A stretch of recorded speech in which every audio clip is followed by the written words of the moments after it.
Acara penyerahan daftar isian pelaksanaan anggaran atau DIPA dan daftar alokasi transfer ke daerah dan dana desa atau TKDD tahun anggaran 2021, Kamis 26 November 2020 bertempat di Swiss Bell Hotel Manokwari. Dihadiri Gubernur Papua Barat, PLT Bupati dan Wali Kota seprovinsi Papua Barat, Forkopimda Provinsi Papua Barat, Forkopimda Kabupaten Kota seprovinsi Papua Barat, serta pimpinan OPD di lingkup Provinsi Papua Barat dan Kepala Kantor Wilayah Dirjen Perbendaharaan Papua Barat. Penganggaran sudah seharusnya memberikan prioritas pada penanggulangan masalah-masalah dimaksud, khususnya pemulihan ekonomi di mana penganggaran harus diarahkan pada basis sektor-sektor potensial yang ada di Papua Barat yang mampu menggerakkan dan menjadi pengungkit kegiatan perekonomian secara berkesinambungan.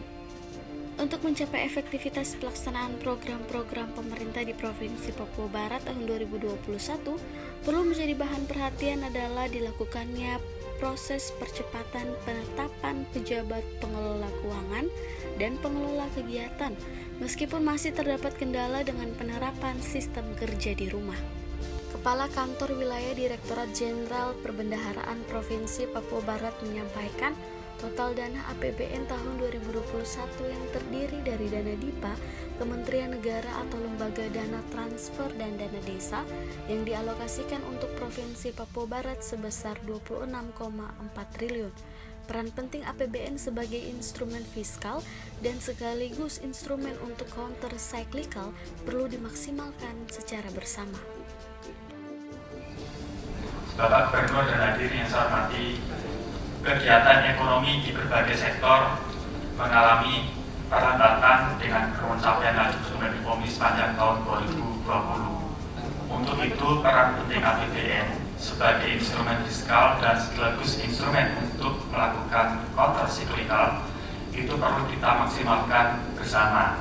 APBN dapat berfungsi sebagai stimulus untuk mendorong belanja negara yang efektif, inklusif, terukur, dan memiliki dampak langsung kepada masyarakat serta ekonomi baik oleh pemerintah pusat maupun oleh pemerintah daerah.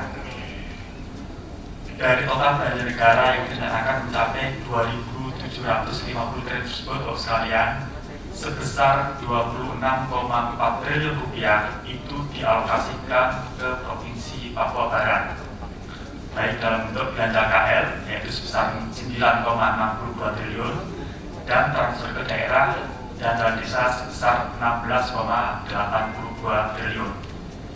Tidak hanya itu, Gubernur Papua Barat Dr. Andes Domingus Mandacan menginstruksikan agar penggunaan dana desa lebih difokuskan pada upaya perlindungan sosial, menjaga masyarakat miskin agar mampu bertahan serta mengutamakan pelaksanaan secara swakelola dan padat karya, serta lebih banyak menyerap tenaga kerja dari masyarakat setempat. Saya instruksikan agar penggunaan dana desa lebih difokuskan pada upaya perlindungan sosial, menjaga masyarakat miskin agar mampu bertahan, serta mengutamakan pelaksanaan secara swakelola dan padat karya, serta lebih banyak menyerap tenaga kerja dari masyarakat desa setempat untuk mewujudkan tata kelola dana desa terkampung yang akuntabel dan tepat sasaran. Perlu adanya koordinasi dari semua pihak, utamanya koordinasi antara satuan kerja, kementerian, lembaga, dan organisasi perangkat daerah. Hadirin yang saya hormati, di Manokwari, Media Diskominfo Papua Barat melaporkan.